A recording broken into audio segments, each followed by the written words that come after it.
Hello dears. Chhattisgarh पटवारी परीक्षा तैयारी 2022 का यह क्लास 9 है। इस वीडियो में हम लोग देखेंगे भारत एवं विश्व का भूगोल से रिलेटेड टॉप 25 महत्वपूर्ण प्रश्नोत्तर, जो कि आपके परीक्षा की दृष्टि से बहुत ही ज़्यादा आईएमपी है। इसलिए आप लोग इस वीडियो को शुरू से अंत तक बिना स्किप किए हुए अवश्य देखिएगा। और ये हमारा पार्ट 1 है। इससे पहले भारतीय इतिहास से रिलेटेड वीडियो अपलोड किया जा चुका है, जो कि परीक्षा के लिए बहुत ही ज़्यादा इम्पोर्टेंट था। उसका लिंक डिस्क्रिप्शन में दिया हुआ है, जाके देख सकते हैं जिन लोग नहीं देखे उन लोग। तो चलिए वीडियो को स्टार्ट करते हैं। स्टार्ट करने से पहले जिन लोग इस चैनल पे न्यू हैं उन लोग इस चैनल को लाइक, शेयर और सब्सक्राइब जरूर करें। साथ में बेल आइकन भी प्रेस करें ताकि जो भी वीडियो अपलोड करूँ उसका नोटिफिकेशन आपको जल्द से जल्द प्राप्त हो सके। तो चलिए देखते हैं क्वेश्चन नंबर फर्स्ट।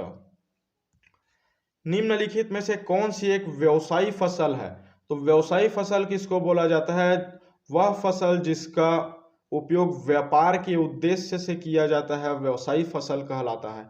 जैसे कि ऑप्शन नंबर डी इसका राइट है, क्योंकि कपास का फसल हम लोग व्यापार करने के लिए करते हैं, ठीक है, व्यवसाय करने के लिए।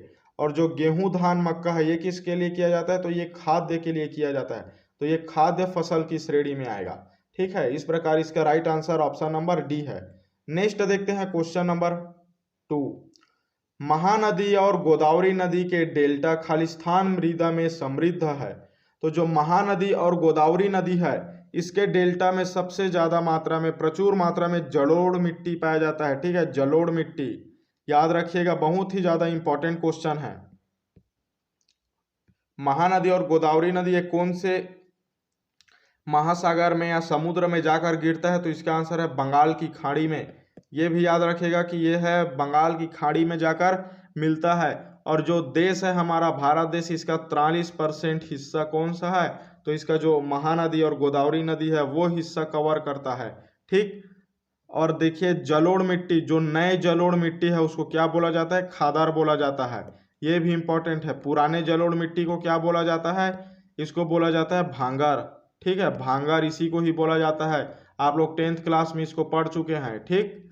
ये इसके लिए बहुत ही ज़्यादा प्लस पॉइंट है। और चलिए देखते हैं इसमें काली मिट्टी से रिलेटेड कुछ बात, ठीक है। जो भी परीक्षा में आप लोग को काली मिट्टी से पूछ देगा तो इसलिए आप लोग देख लीजिएगा इसको।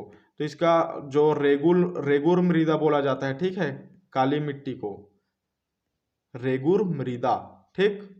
ये क्या होता है? ज्वालामुखीय मूल होता है, ठीक है, ज्वालामुखीय मूल होता है। और इसमें सबसे ज्यादा मात्रा में जल धारण क्षमता पाया जाता है।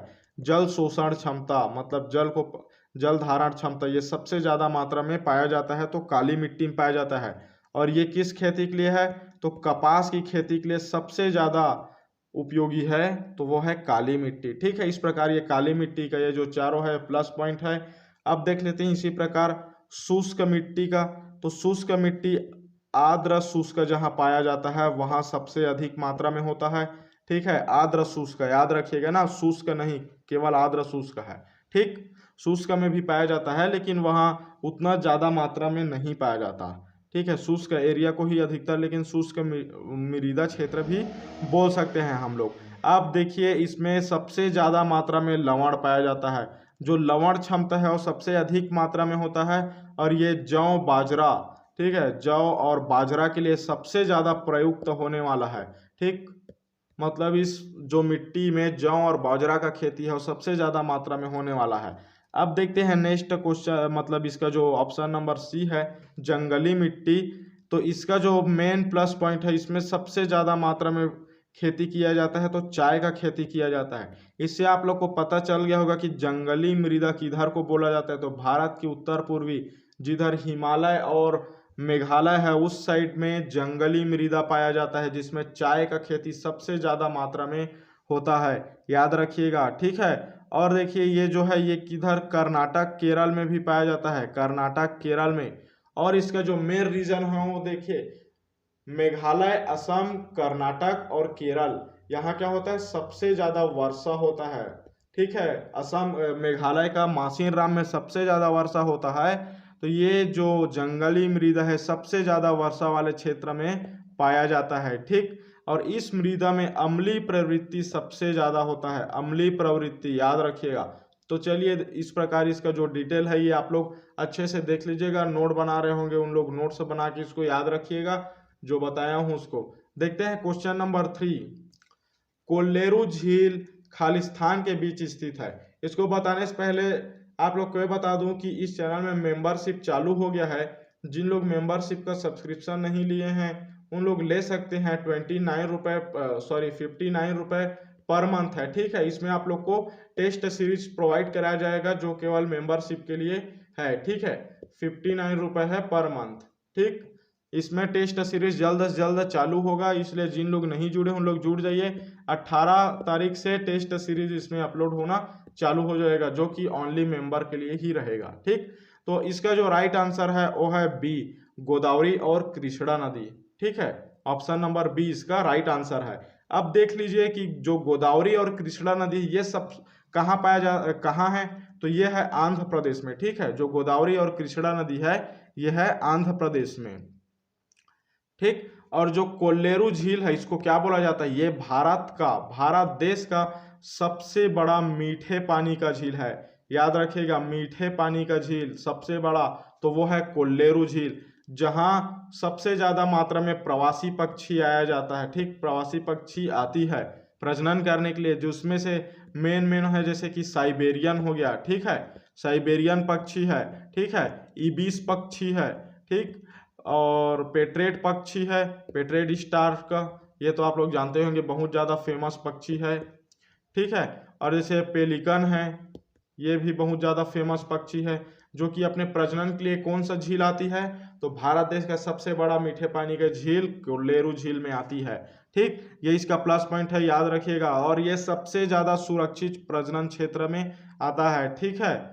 इसमें 1999 में एक अभ्यारण्य भी बनाया गया है, पक्षी अभ्यारण्य, जिसको बोला जाता है अटापक पक्षी अभ्यारण्य, ठीक। और आप लोग को पता होगा 2002 में एक सम्मेलन हुआ था जिसको बोलते हैं रामसर का सम्मेलन, ठीक है। रामसर में हुआ था, इस सम्मेलन में इसको अवार्ड भी मिला गया है कोल्लेरू झील को। तो वो अवार्ड का नाम है अंतर्राष्ट्रीय महत्व की आर्द्र भूमि, ठीक है। इसके लिए इसको अवार्ड भी दिया गया है इस प्रकार का, ठीक। तो ये बहुत ही ज्यादा इंपॉर्टेंट है कोल्लेरू झील से रिलेटेड। अब देखते हैं इसका जो कहाँ पास है लोकेशन, तो ये है यहाँ पास, ठीक है। आंध्र प्रदेश में है कोल्लेरू झील, ठीक। इसको आप लोग देख सकते हैं, यह मतलब ये जो फिश पॉन्ड है, ये इसमें जो अधिक डार्क मात्रा में नीला है क्या है, फिश पॉन्ड है। जो लाइट नीला है वो क्या है, कोल्लेरू लेक है। तो ये जो लाइट नीला दिख रहा है यही क्या है, कोल्लेरू लेक, मतलब कोल्लेरू झील, ठीक है। जैसे कि इसमें देख लीजिए, और ये जो दिख रहा है लाइट नीला में ये क्या है, कोल्लेरू झील यही है। यहाँ अटापक नामक एक अभ्यारण्य बनाया गया है जो कि प्रवासी पक्षियों के लिए बनाया गया है, ठीक है। अब देखते हैं नेक्स्ट क्वेश्चन नंबर। अलमाटी बांध में एक जल विद्युत परियोजना है, ठीक है। अलमाटी बांध में क्या है, जल विद्युत परियोजना है जो किस नदी पर बनाया गया है, तो इसका जो राइट आंसर है वो है ए, कृष्णा नदी पे बनाया गया है अलमाटी बांध का जल विद्युत परियोजना। और कब बनाया गया है, तो ये बनाया गया है जुलाई 2005 में बनाया गया है, जिसको लाल बहादुर शास्त्री बांध भी बोला जाता है, लाल बहादुर शास्त्री बांध, ठीक है। और ये कहाँ बनाया गया है, तो कर्नाटक के बीजापुर में बनाया गया है, ठीक। कर्नाटक का बीजापुर, ठीक है, बीजापुर में कृष्णा नदी पर बनाया गया है, ठीक। और ये कितना जो विद्युत उत्पादन करता है, तो 290 मेगावाट, ठीक है। मेगावाट क्या करता है, विद्युत उत्पादन करता है। जैसे कि यमुना नदी पे कौन सा बांध है, ये भी आप लोग देख लीजिए, बांध से रिलेटेड, ठीक है। इसका हम लोग क्या देख रहे हैं, फुल एनालाइज वीडियो देख रहे हैं, ठीक। तो यमुना नदी से कौन सा बांध है, तो इससे है लखवार बांध, ठीक है, लखवार बांध या फिर व्यासी बांध, ये भी है, ठीक। कावेरी नदी में कौन सा बांध है, तो इसमें कृष्णराज सागर डैम है, ठीक है, कृष्णराज सागर डैम, ठीक। और है कलनई ये डैम, और जो ये है मेटूर डैम, ये बहुत ही ज्यादा इंपॉर्टेंट है, ठीक है। अब गोदावरी नदी में कौन सा डैम है, तो गोदावरी नदी में है निजाम सागर डैम, श्री राम सागर डैम, ठीक है, ये सब जैसे कि जलाशय वगैरह है, इस टाइप का इसमें गोदावरी नदी में है। ठीक, अब देखते हैं आगे इसके क्वेश्चन नंबर 5। दुनिया का पहला 100% सौर ऊर्जा संचालित हवाई अड्डा कहाँ है? तो 100% संचालित हवाई अड्डा है एक कोचीन केरल में है। ठीक है, जहां क्या किया गया है, 46,000 क्या है, सौर ऊर्जा वाला जो सौर पैनल है वो है, जिसे 12 मेगावाट क्या होता है, विद्युत उत्पादन होता है। तो इसको जो है केरल, कोचीन का, केरल का जो अंतर्राष्ट्रीय एरो मतलब हवाई अड्डा है, यहाँ केरल में कितना अंतर्राष्ट्रीय हवाई अड्डा है, 4 अंतर्राष्ट्रीय हवाई अड्डा है, जिनमें से एक है कोचीन का हवाई अड्डा। तो इसको एक पुरस्कार भी मिला गया था उद्यमशील की दृष्टि से। ठीक है, उद्यमशील की मतलब क्या है, ये नए पद्धति की ओर उद्यम हो रहा है, मतलब सौर ऊर्जा की ओर। तो इसलिए उद्यमशील की दृष्टि से इसको मिला गया था पर्यावरण पुरस्कार। याद रखिएगा कौन सा एयरपोर्ट है जिसको पर्यावरण पुरस्कार मिला गया है, तो वो है कोचीन का केरल, उद्यमशील के लिए। ठीक है, अब देखते हैं इसके आगे क्वेश्चन नंबर 6। भारत की एकमात्र कौन सी नदी 2 बार कर्क रेखा से होकर बहती है? तो भारत की एकमात्र ऐसी नदी है जो कि 2 बार कर्क रेखा को काटती। ठीक है, ये कर्क रेखा है, ये एक नदी है जो यहाँ पे और यहाँ पे 2 बार काट रही है। तो इसका जो राइट आंसर है वो है माही नदी। ठीक है, माही नदी। चलिए इसको मैप में देखते हैं। मैप थोड़ा ब्लर हो गया है लेकिन फिर भी दिख रहा है। ये जो पोर्शन दिया हुआ है गुजरात से, ठीक है, गुजरात से होते हुए मध्य प्रदेश से फिर ऐसे वापिस आना, और ये हमारा क्या है, कर्क रेखा है। तो ये है हमारा माही नदी। ठीक है, माही नदी गुजरात और मध्य प्रदेश में है। ठीक, अब देखते हैं आगे क्वेश्चन नंबर 7। किस बांध निर्माण को लेकर तमिलनाडु और केरल के बीच विवाद है? तो तमिलनाडु और केरल के बीच विवाद का मेन कारण है मुल्ला पेरियार बांध। ठीक है, मुल्ला पेरियार बांध। इसको इसमें देखिए मैप में, ये क्या है, केरला है। ठीक है, केरल राज्य है, और ये क्या है, तमिलनाडु राज्य है। ठीक, ये इसका क्या है, बॉर्डर है। ठीक है, ये दिया हुआ है। तो जो पेरियार रिवर कौन सा है, ये जो आ रहा है, ये क्या है, पेरियार रिवर है, इस टाइप से आ रहा है। और जो मुल्ला पेरियार डैम है वो यहाँ पे है। ठीक, तो इसलिए इस पे जो है विवाद चल रहा है कि ये अपने स्टेट में बनेगा, ये अपने स्टेट का है, ऐसे टाइप से ये जो मुल्ला पेरियार डैम है। ठीक, नेक्स्ट देखते हैं इसके आगे क्वेश्चन नंबर 8। लैटेराइट मृदा के संबंध में कौन सा कथन असत्य है पूछा है। ठीक, तो यहाँ असत्य बताना है। तो इसका जो राइट आंसर है वो है ऑप्शन नंबर बी। इस मृदा में ह्यूमस की मात्रा अत्यधिक उच्च पाई जाती है। तो ये क्या है, असत्य है, क्योंकि इसमें जो ह्यूमस है वो बहुत कम मात्रा में पाया जाता है, क्योंकि इसमें क्या रहता है, अत्यधिक तापमान रहता है। इसका जो तापमान है वो काफी ज्यादा रहता है। ठीक है, जिसके कारण क्या होता है, जैविक पदार्थ में जैसे कि क्या आ जाएगा, इसको अपघटित करने वाला जो ह्यूमस को क्या करेगा, अपघटित करेगा। ठीक है, वो वाला जो बैक्टीरिया होता है वो क्या हो जाता है, नष्ट हो जाता है। ठीक, इसलिए ये क्या हो जाएगा, गलत हो जाएगा, क्योंकि जो लेटेराइट मृदा है इसमें ह्यूमस की मात्रा बहुत कम मात्रा में पाई जाती है। ठीक, और आप लोग ये भी ध्यान दीजिए कि ये जो लेटेराइट मृदा है इसमें उच्च तापमान और अत्यधिक वर्षा वाले क्षेत्र में विकसित होता है। ये इसका सत्य पॉइंट है। ठीक है, इस प्रकार के मृदा में अत्यधिक मात्रा में खाद और रासायनिक उर्वरक डालकर ही खेती की जा सकती है। तो ये भी इसका राइट आंसर है। इसको भी आपको क्वेश्चन देकर पूछ सकता है कि किस मृदा में अत्यधिक मात्रा में खाद और रासायनिक उर्वरक डालकर ही खेती की जा सकती है, तो उसमें ऑप्शन दे दिया गया लैटेराइट मिट्टी। तो इस प्रकार ये जो है इसका राइट आंसर है। ठीक है, अब इसमें दिया हुआ है डी, लाल लैटेराइट मृदा काजू की फसल के लिए अधिक उपयुक्त है। ये कथन क्या है, सत्य है। काजू के कथन के लिए काजू के फसल के लिए कौन सा मिट्टी सबसे ज्यादा उपयोग है, तो वो है लैटेराइट मिट्टी। ठीक, अब देखते हैं नेक्स्ट आगे क्वेश्चन नंबर 9। इसमें पूछा गया सलाल प्रोजेक्ट का संबंध किस नदी से है? तो सलाल प्रोजेक्ट का संबंध है चिनाब नदी से। ठीक है, चिनाब नदी से सलाल प्रोजेक्ट का संबंध है। अब देखते हैं नेक्स्ट क्वेश्चन नंबर 10। इसमें पूछा गया है कौन सा दलहन फसल मृदा की उर्वरकता में वृद्धि नहीं करता? तो दलहन फसल अधिकतर क्या करता है, मृदा की उर्वरता क्षमता को बढ़ाता है, ठीक है। लेकिन एक ऐसा दलहन फसल है अरहर तुअर, ठीक है, जिसको क्या बोला जाता है, तुअर भी बोला जाता है। ये क्या करता है, मृदा की उर्वरा शक्ति में कोई भी वृद्धि नहीं करता, ठीक है। तो क्यों नहीं करता, क्योंकि इसमें जो राइजोबियम जीवाणु है वो बहुत कम मात्रा में पाया जाता है, मतलब नहीं के बराबर पाया जाता है, ठीक है। और जो मटर है इसमें क्या है, राइजोबियम जीवाणु बहुत ज्यादा मात्रा में पाया जाता है। मूंग में भी राइजोबियम जीवाणु बहुत ज्यादा में, चना में भी। तो जो राइजोबियम जीवाणु है ये क्या करता है, और नाइट्रोजनीकरण करता है, नाइट्रोजनीकरण, ठीक। इसलिए क्या हो जाता है, जितना ज्यादा नाइट्रोजनीकरण होगा मृदा की उर्वरता शक्ति सबसे ज्यादा बढ़ती जाएगी, ठीक है। ये 10th क्लास में आप लोग पढ़े होंगे। चलिए देखते हैं इसके आगे, क्वेश्चन नंबर 11। इसमें पूछा गया भारत में शीत ऋतु में शीतोष्ण पश्चिमी विक्षोभ में होने वाली वर्षा किन फसलों के अधिक उत्पादन में सहायक होती है। तो जो पश्चिमी विक्षोभ है, ठीक है, विक्षोभ, ये बहुत ही ज्यादा इंपॉर्टेंट है, इससे रिलेटेड क्वेश्चन पूछा ही जाता है।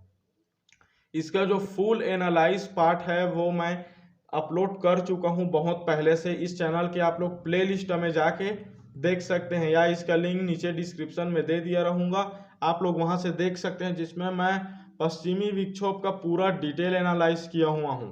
तो इसका जो राइट आंसर है, जो 11 नंबर क्वेश्चन है, इसका राइट आंसर है ऑप्शन नंबर सी, केवल रबी फसल, ठीक है, केवल रबी फसल। जैसे देखते हैं इसमें आगे, तो पश्चिमी विक्षोभ से लौटती वर्षा, इसका मतलब क्या है, ये हमारा इंडिया है। तो इंडिया का ये क्या होगा, 4 दिशा होगा, ठीक है, ऊपर में उत्तर, राइट में पूर्व, नीचे में दक्षिण, लेफ्ट में पश्चिम। तो इस टाइप जो उत्तर और पश्चिम के मध्य से क्या आता है, एक मानसूनी पवन आता है, ठीक है, अधिक मात्रा में, जिसको आधा से ज्यादा क्या कर लेता है, हिमालय पर्वत रोक भी लेता है, उत्तर साइड से आता है इसको रोक लेता है, ठीक है। तो इस टाइप से जो वर्षा होता है वो ऐसे करके इस टाइप से आता है, ठीक। तो इसमें सबसे ज्यादा मात्रा में कौन सा वर्षा होता है, तो रबी फसल होता है, रबी फसल, याद रखिएगा। चलिए देखते हैं नेक्स्ट क्वेश्चन नंबर। इसमें पूछा गया है उत्तरी ध्रुव से दक्षिणी ध्रुव को जोड़ने वाली संदर्भ रेखा को क्या कहा जाता है। तो उत्तरी ध्रुव से मतलब जो उत्तरी ध्रुव ऊपर में है ये हमारा ग्लोब है, तो नीचे में क्या है, दक्षिणी ध्रुव, तो इसको जोड़ने वाली रेखा को क्या कहा जाता है, तो इसको बोला जाता है देशांतरीय यमयोत्तर। देखते हैं आगे चित्र में इसको, जैसे कि ये देखिए इसमें दिया हुआ है, ये सब, ये क्या है, देशांतरीय है, ठीक है। जैसे ये हमारा उत्तर है और ये दक्षिण पोल है, ठीक है, बीच में क्या है, एक रेखा खींचा गया है, ठीक है, इसको क्या बोलते हैं, प्राइम मेरिडियन, ठीक, प्राइम मेरिडियन। तो इसके राइट साइड वाले को बोला जाएगा पूर्वी देशांतर, लेफ्ट साइड को बोला जाएगा पश्चिमी देशांतर। मतलब ये जो रेखा खींचा हुआ है ये क्या है, देशांतर रेखा है, ये जो है ये है देशांतर रेखा, याद रखिएगा। इसी प्रकार एक इस टाइप का भी रेखा खींचा जाता है, ठीक है, जो कि वक्रीय नहीं रहता, ये केवल सीधा सीधा रहता है। पृथ्वी गोल है इसलिए आप लोग को वक्रीय दिख रहा होगा, तो इसको बोला जाता है अक्षांश रेखा, ठीक। जैसे कि ये इक्वेलेटर है, इसके ऊपर को बोला जाएगा उत्तरी अक्षांश, नीचे को बोला जाएगा दक्षिणी अक्षांश, इस टाइप से इसको बोला जाता है। और ये जो घूमता है क्या होता है, लैटिट्यूड, ठीक है, और ये क्या होता है, लॉन्गिट्यूड, लैटिट्यूड लॉन्गिट्यूड, ठीक है। चलिए देखते हैं नेक्स्ट, ये जो है ये क्या है, लॉन्गिट्यूड, और ये है लैटिट्यूड, ठीक। नेक्स्ट देखते हैं क्वेश्चन नंबर, पृथ्वी को अपने अक्ष में 1 डिग्री घूमने में कितना समय लगता है। तो ये काफी क्वेश्चन सा है, जैसे कि मान ले जाए 360 डिग्री, मतलब एक चक्कर में घूमने में कितना समय लग रहा है, 24 घंटा, ठीक है। तो 24 घंटा को मिनट में मिनट में बांटेंगे तो 24 इंटू कितना करना पड़ेगा, 60 करना पड़ेगा, ठीक है। कितना है, 144, इसके आसपास कुछ आएगा, ठीक है। इसको डिवाइड करेंगे 360 से तो कितने में जाएगा, भाग 4 में जाएगा, तो मतलब 4 का आएगा, ठीक है। मतलब 1 डिग्री घूमने में 4 मिनट लगता है, ठीक। ये याद रखिएगा कि 1 डिग्री घूमने में 4 मिनट लगता है पृथ्वी को। नेक्स्ट देखते हैं क्वेश्चन नंबर, भारत का कौन सा द्वीप प्रवाल द्वीप है। बहुत ही ज्यादा इंपॉर्टेंट है, क्योंकि अभी क्या हो रहा है, जो प्रवाल भित्ति है ये क्या हो रहा है, नष्ट होते जा रहा है, जिसके बचाव के लिए विभिन्न प्रकार के अभियान चल रहा है, ठीक है, योजना बनाया जा रहा है इसके बचाव के लिए। तो इसका जो राइट आंसर है वो है ए लक्षद्वीप। ठीक है, लक्षद्वीप कहाँ पे है तो आप लोग को पता हो गया होगा कि ये हमारा इंडिया का मैप है। यहाँ पे क्या है, लक्षद्वीप है। ठीक, और यहाँ पे क्या है, बंगाल की खाड़ी है। ठीक है, ये क्या है, श्रीलंका है। इस प्रकार ये हमारा इंडिया का मैप है। इसके आगे देखते हैं जैसे कि मूंगा, जो मतलब यहाँ क्या पाया जाता है सबसे अधिक मात्रा में, पता है प्रवाल द्वीप में, तो वो है मूंगा। जैसे कि ये देखिए, ये क्या है, मूंगा है। ठीक, सबसे कीमती रत्नों का राजा किसको बोला जाता है, मूंगा को बोला जाता है। ये सब क्या है, मूंगा है। ठीक है, ये भी क्या है, मूंगा है, ये भी क्या है, मूंगा है। अब देखते हैं नेक्स्ट क्वेश्चन नंबर, विश्व का सबसे बड़ा डेल्टा कौन सा है। तो विश्व का सबसे बड़ा डेल्टा कौन सा है तो वो है सुंदरवन डेल्टा, जो कि कौन से देश में है, भारत देश में है और बांग्लादेश में है। ठीक है, याद रखिएगा, दो देश में है। जैसे कि ये मैप में देखिए, यहाँ पे क्या है, सुंदरवन डेल्टा। ठीक, जो क्या है, कलकत्ता के पास में है और क्या बांग्लादेश को भी क्या कर रहा है, कवर कर रहा है। मतलब ये जो गोले के अंदर में है, ये क्या है, पूरा सुंदरवन डेल्टा है। ठीक, जो कि पश्चिम बंगाल को सबसे ज्यादा मात्रा में घेरा हुआ है। अब देखते हैं आगे क्वेश्चन नंबर, मानसून शब्द को कहां से लिया गया है। तो मानसून शब्द को लिया गया है अरबी शब्द से, अरबी शब्द से लिया गया है मानसून शब्द। ठीक, अगला क्वेश्चन देखते हैं,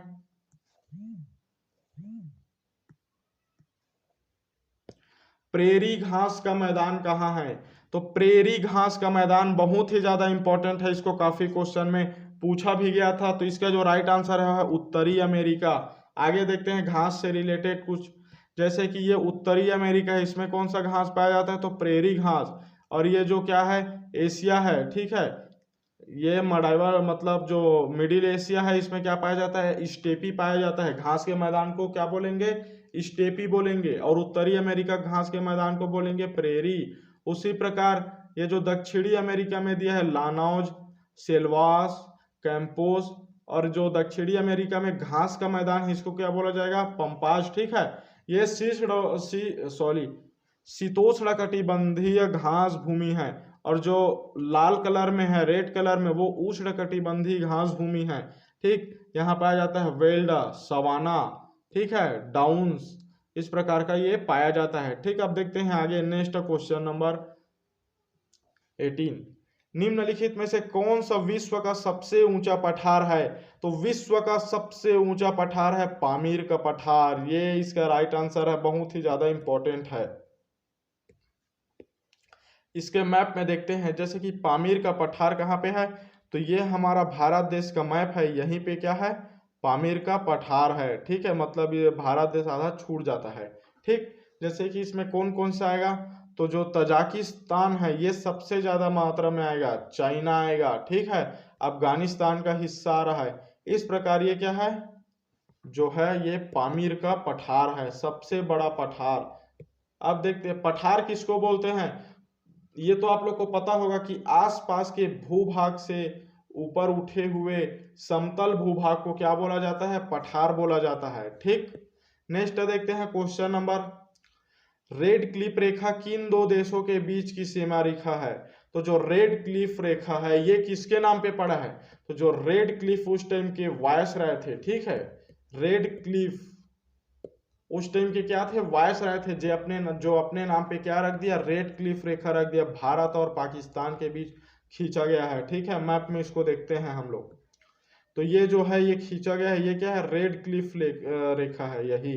ठीक है, ये क्या है, इधर ईस्ट पाकिस्तान था पहले, इसलिए इसमें जो ओल्ड क्वेश्चन मतलब जो छपा था पेपर, उसमें इधर ईस्ट पाकिस्तान दिया था, जो कि बाद में जाके बांग्लादेश नाम बना। ठीक, जैसे देखिए 1947 में रेड क्लिफ लाइन से बटे भारत पाकिस्तान, लॉर्ड माउंटबेटन ने 1947 में सीरियल रेड क्लिफ को भारत पाक बंटवारे की जिम्मेदारी दी थी। तो रेड क्लिफ ने 17 अगस्त 1947 को विभाजन रेखा खींचा, जिसको बोला जाता है रेड क्लिफ लाइन। ठीक है, यही है। नेक्स्ट देखते हैं क्वेश्चन नंबर, 1947 में खींचा गया ना, जबकि इसको हाँ 1947 में भेजा गया था, 17 अगस्त 1947। ठीक, देश के आजाद होने के बाद 15 अगस्त का आजाद हुआ है, 17 को ये खींचा गया है। अब देखते हैं आगे क्वेश्चन नंबर अगला, टाइटन सबसे बड़ा प्राकृतिक उपग्रह है, तो टाइटन शनि का सबसे बड़ा प्राकृतिक उपग्रह है। ठीक है, प्राकृतिक है कि कृत्रिम है, तो यह है कृत्रिम उपग्रह है। ठीक, क्वेश्चन का जो है कृत्रिम और प्राकृतिक, ये इसमें से कौन सा उपग्रह है, आप लोग कमेंट करके बताइए। ठीक है, क्या पता इसमें लिखने में भी मिस्टेक हो सकता है, या फिर मैं जो बता रहा हूँ इसमें मिस्टेक हो सकता है ना। ये आप लोग मतलब मान रहे हैं ना, तो इसमें से जो राइट आंसर कौन सा है वो आप लोग कमेंट करके बताइए। चलिए देखते हैं किसको किसको पता है कि जो टाइटन है, जो सुने होंगे, जिसको कौन प्रक्षेपित किया, नासा। ठीक, अब आप लोग को हिंट मिल गया होगा कि जो टाइटन है वो कृत्रिम है कि प्राकृतिक, हिंट दे दिया। तो अब चलिए इसका आगे देखते हैं। ये जो दिया है ये क्या है, जो रिंग ग्रेजियन ऑर्बिट है इसका क्या दिया हुआ है, अक्ष दिया हुआ है, ग्रैंड फाइनल ऑर्बिट। इसी को ही क्या बोलते हैं, ग्रैंड फाइनल ऑर्बिट को ही टाइटन का ऑर्बिट बोला जाता है। ठीक है, फाइनल ऑर्बिट बोला जाता है, जैसे कि टाइटन्स ओरल, ये क्या है, टाइटन उपग्रह है। ठीक, टाइटन, ये टाइटन है। अब जो इसका नेक्स्ट एक प्राकृतिक भी होता है, ठीक, जो कि क्या है, चर्चित में नहीं है, तो इसलिए इसका जो राइट आंसर है वो रहेगा कृत्रिम। याद रखिएगा, ये क्या रहेगा, कृत्रिम उपग्रह। अब देखते हैं नेक्स्ट क्वेश्चन नंबर 21। दक्षिण गोलार्ध में सबसे लंबा दिन है, तो दक्षिण गोलार्ध देखिए क्या है, ये हमारा पृथ्वी है, इसको क्या है, ये मीडिएटर है जो बीच में खींचा हुआ है लाइन, समझो। ठीक है, भूमध्य रेखा है। ठीक, इसको बोलते हैं भूमध्य रेखा। तो ये जो उत्तरी गोलार्ध में आ जाएगा, इसके ये ऊपरी हिस्सा, और ये नीचे दक्षिणी हिस्सा, ये क्या आ जाएगा, दक्षिणी गोलार्ध में। तो इसका जो राइट आंसर है वो है 22 दिसंबर। तो 22 दिसंबर को दक्षिणी गोलार्ध में सबसे लंबा दिन होता है। अब देखते हैं नेक्स्ट क्वेश्चन नंबर 22। भारत में जंगली गधे का प्राकृतिक निवास स्थान कहाँ है, तो जंगली गधे का प्राकृतिक निवास स्थान है कच्छ का रण। ठीक, कच्छ का रण। लेकिन जंगली बकरी का प्राकृतिक स्थान कौन सा है, तो हिमालयी क्षेत्र, हिमालयी क्षेत्र। ठीक है, याद रखिएगा, बकरी का है ये। इसको मैप में देखते हैं कच्छ का रण कहाँ पास है। तो ये है हमारा इंडिया के मैप का आधा हिस्सा, जो कि पश्चिमी हिस्सा है। ठीक है, ये कौन सा हिस्सा है, पश्चिमी हिस्सा है, जिसमें क्या दिया हुआ है, ये हमारा है गुजरात। ठीक है, तो यहाँ जो दिया है गुल्फ ऑफ कच्छ, ये क्या है, कच्छ का रण है। और यहाँ जो दिया है गुल्फ ऑफ कॉम्बे, ठीक है, ये क्या होता है, खंभात की खाड़ी बोला जाता है इसी को। ठीक, इस प्रकार ये जो दिया हुआ इधर आ जाएगा अरबियन सी में। ठीक है, इधर कोरी क्रीक में। ठीक, इस प्रकार ये जो कच्छ का रण है, ये कौन सा एरिया है, ये जो गुजरात वाला पोर्शन है, इसी को ही बोला जाता है कच्छ का रण। तो यहाँ क्या पाया जाता है, तो वो है जंगली गधा पाया जाता है। ठीक, नेक्स्ट देखते हैं क्वेश्चन नंबर 23।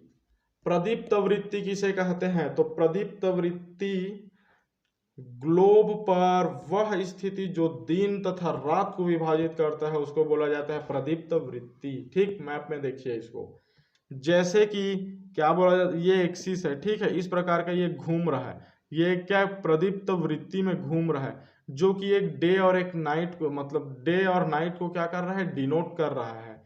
ठीक, तो इसमें क्या बोला गया है, जो दिन तथा रात को विभाजित करता हो, क्या कहलाता है, प्रदीप्त वृत्ति कहलाता है। ये क्या कर रहा है, विभाजित कर रहा है, तो इसको हम लोग बोलेंगे प्रदीप्त वृत्ति। ठीक, प्रदीप्त वृत्ति, याद रखिएगा। चलिए देखते हैं आगे क्वेश्चन नंबर 24।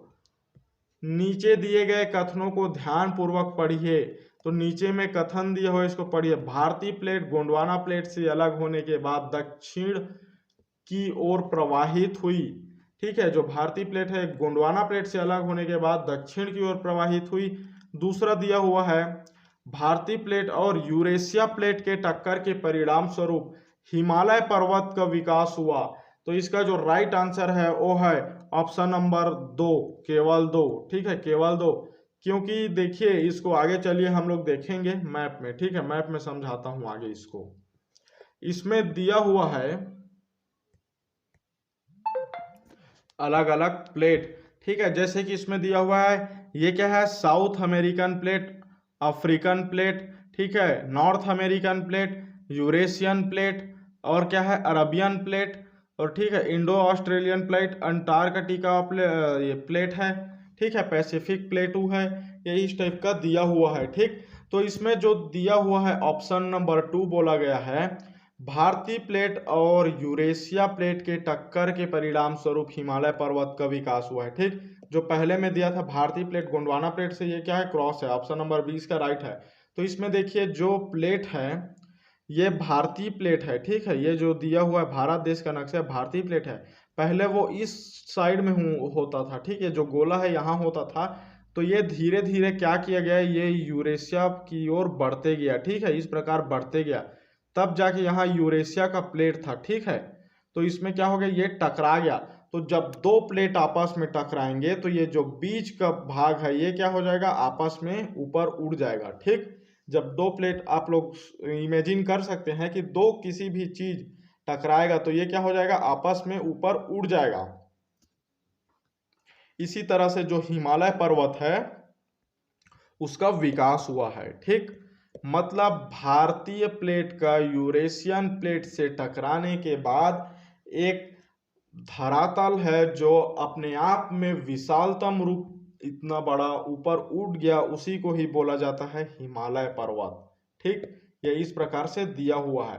अब देखते हैं आगे और क्वेश्चन नंबर लास्ट, निम्नलिखित में से किस नदी को दक्षिण की गंगा के नाम से जाना जाता है। ठीक, तो इसका जो राइट आंसर है वो है एक गोदावरी नदी को दक्षिण की गंगा के नाम से जाना जाता है, क्योंकि इसका जो विस्तार है सबसे ज्यादा मात्रा में हुआ है। ठीक है, जैसे इसको मैप में देखिए, ये कौन सा है हमारा, जो दिया हुआ है गोदावरी नदी। ठीक, ये दिया हुआ है गोदावरी नदी लाइट पिंक कलर का, मतलब ये जो पॉइंट दिया हुआ है ये हमारा गोदावरी नदी का है, जो दक्षिणी हिस्सा में इतना आ जाएगा। तो इसका जो विस्तार है ये सबसे ज्यादा है। उसके बाद कौन सा नदी का है, तो जो येलो में दिया हुआ है ये है कृष्णा नदी का। ठीक है, और ये इधर दिया हुआ है, ये क्या दिया है, पुल्लेरू नदी का दिया हुआ है। ठीक, इस प्रकार ये कावेरी नदी का दिया हुआ है। तो सबसे ज्यादा विशालतम रूप किसका है, तो विशालतम रूप है कौन से नदी का, गोदावरी नदी का। इसलिए इसको क्या बोला जाता है, दक्षिण की गंगा, भारत देश के दक्षिण की गंगा के नाम से बोला जाता है। ठीक, इस प्रकार ये जो 25 क्वेश्चन है ये बहुत ही ज़्यादा इम्पोर्टेंट क्वेश्चन था। जिन लोग को समझ में नहीं आया होगा उन लोग पुनः रिवाइज करके वीडियो को देख सकते हैं। और आप लोग को मैं बता दूं कि इसका जो सब्सक्रिप्शन है वो चालू हो गया है। यदि आप लोग टेस्ट सीरीज देना चाहते हैं तो इसके सब्सक्रिप्शन में ज़रूर जुड़ जाइए।